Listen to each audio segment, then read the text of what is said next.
Hello friends, आज हम start करेंगे वर्णमाला। और वर्णमाला की बहुत इंपॉर्टेंट क्लास है ये। अगर आप देखें वर्णमाला तो स्टेट एग्ज़ाम में हर पेपर में पूछी जाती है। ठीक है, तो आइए स्टार्ट करते हैं। अब सबसे पहले बेसिक चार डेफिनेशन की मैं बात करूं वर्णमाला की, तो सबसे छोटी चीज़ वर्ण।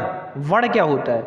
वर्ण होता है ध्वनि। जैसे मैं कोई बात बोल रहा हूँ आपसे, अगर मैंने इसको लिख दिया, जैसे मैंने का बोला, का मैंने ओरल बोला, अगर मैंने इसको का लिख दिया, है ना, जैसे मैंने का लिख दिया तो ये क्या हो जाएगा? ये वर्ण हो जाएगा। अगर मैंने खा लिखा या गा लिखा या चा लिखा तो ये क्या हो जाएंगे? ये वर्ण हो जाएंगे। अगर मैं किसी ध्वनि को क्या कर रहा हूं? लिख रहा हूं, तो वो वर्ण है। ध्वनि क्या होती है? वर्णों का मौखिक रूप। जैसे मैंने आपसे ओरल बोल दिया का, तो वो क्या है कि वर्णों का मौखिक रूप है। ये वर्ण का मौखिक रूप है क्या? ध्वनि।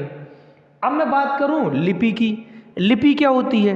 तो लिपि बच्चों ये होती है दोस्तों कि भाषा जिस संकेत में लिखी जाती है। अच्छा, अगर मैं आपसे ये बात करूं कि हर भाषा को लिखने का कोई ना कोई एक तरीका है, कोई ना कोई एक लिपि है।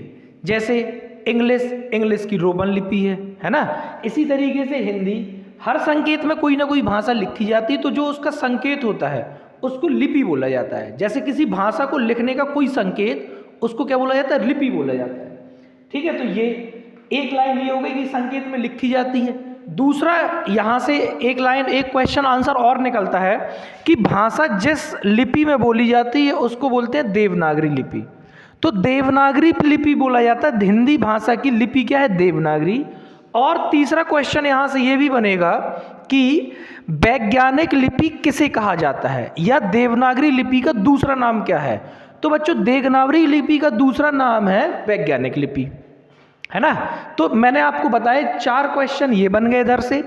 5वां क्वेश्चन अब समझेंगे। पहली लाइन में मैंने आपको बताया था, जैसे मैंने बोला का, क्या क्या का क्या है? वर्ण है। जैसे मैंने बोला चा क्या है? ये भी वर्ण है। जैसे मैंने आपसे बोला टा भी क्या है? वर्ण है। लेकिन जैसे मैं आपसे बोलूं का क्या है? वर्ण। मैं बोलूं माँ क्या है? वर्ण। जैसे मैं बोलूं ला क्या है? वर्ण। अब दूसरी चीज, अगर मैं इनको एक सही फॉर्मेट में लिख दूं, जैसे का इधर लिख दूं, माँ इधर लिख दूं, सही फॉर्मेट में लिख दूं, एक सीक्वेंशियल तरीके से लिख दूं, एक अरेंजमेंट वे में लिख दूं, तो बच्चों उसको क्या बोला जाता है? उसको बोला जाता है वर्णमाला। उसको क्या बोला जाता है? वर्णमाला। अब हम लोग आगे बात करेंगे कि जो वर्ण है उसको कितने पार्ट में डिवाइड किया गया है, और कितने पार्ट में डिवाइड करके किस तरीके से क्वेश्चन बनते हैं और किस तरीके से हमें निकालने पड़ते हैं। आइए देखते हैं। सबसे पहले मैं बात करूंगा कि वर्ण कितने टाइप के होते हैं दोस्तों। तो वर्ण होते हैं 2 टाइप के, एक स्वर एक व्यंजन। ठीक है, और मैं आपको ये बताऊंगा कि स्वर में कितने कितने टाइप के क्वेश्चन बोले जाते हैं, आते हैं, एग्जाम में पूछे जाते हैं। और जो डेफिनेशन से अभी लास्ट में बताया, वो सिर्फ डेफिनेशन से 5-6 क्वेश्चन पूछे जाते हैं। ठीक है, तो अगर मैं बात करूं स्वर का उच्चारण खाली तरीके से किया जाता है, यानी कि इसमें मुझे किसी की भी जरूरत नहीं पड़ती है। अब बात करेंगे स्वर कितने होते हैं। तो आपने स्वर पढ़े होंगे, ये छोटा आ, बड़ा आ, छोटी ई, बड़ा ई, छोटा ऊ, बड़ा ऊ, ए, ऐ, ओ, औ। और ये 2 स्पेशल होते हैं, अंग और आहा। ठीक है, आपने एक चीज और सुनी होगी कि अंग और आहा को अयोगवाह बोला जाता है। लेकिन आज हम देखेंगे कि अंग और आहा को अयोगवाह क्यों बोला जाता है, ये देखेंगे। व्यंजन की चर्चा हम बाद में करेंगे, पहले हम स्वर देखते हैं। ठीक है, तो जो मतलब पर्टिकुलर दोनों के गुण से स्वतंत्र नहीं होता है, इन दोनों का गुण स्वतंत्र नहीं होता है। मतलब ये तुम अकेले कहीं नहीं पढ़ोगे। अगर मैं इसका यूज करूं स्वर के साथ, अंग का, समझना, अगर अंग का मैं स्वर के साथ यूज करूं तो मैं ऐसे लिखूंगा। मैं किस तरीके से लिखूंगा? अंग, ऐसे, है ना।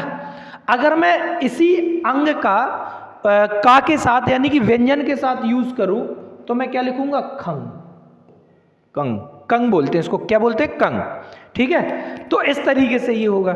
जब व्यंजन पढ़ेंगे तो व्यंजन को डिटेल में पढ़ेंगे। अब इसको देखते हैं।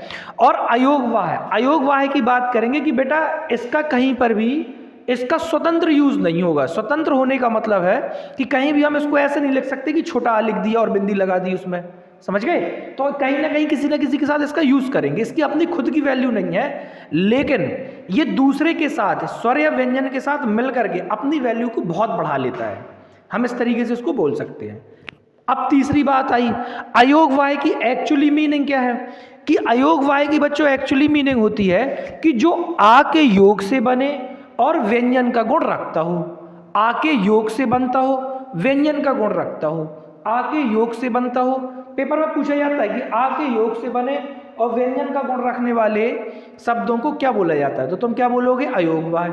एक क्वेश्चन ये बनता है कि अयोगवाय कौन कौन से शब्द होते हैं? तो अयोगवाय 2 शब्द होते हैं, अंग और आह। तो 2 क्वेश्चन ये बन गए।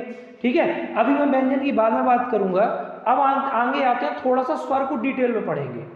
स्वर को अगर मैं डिटेल में पढ़ूं तो अब हम देखेंगे कि एग्जाम ओरिएंटेड कितने तरीके से स्वर के क्वेश्चन पूछे जाते हैं। तो सबसे पहले मैं बात करूं, अब टोटल स्वर मैंने काउंट किए थे 11 होते हैं। अगर मैं अंग और आह को ऐड कर लूं तो 13 होते हैं। लेकिन पेपर में पूछा जाता है कि टोटल स्वर कितने होते हैं बच्चों? तो टोटल स्वर कितने होंगे?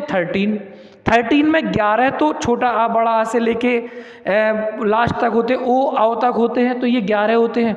और जो 2 हैं ये अंग और आह हैं। तो अगर मेरे एग्जाम में ये पूछा गया कि टोटल स्वर कितने हैं, तो टोटल स्वर है 13।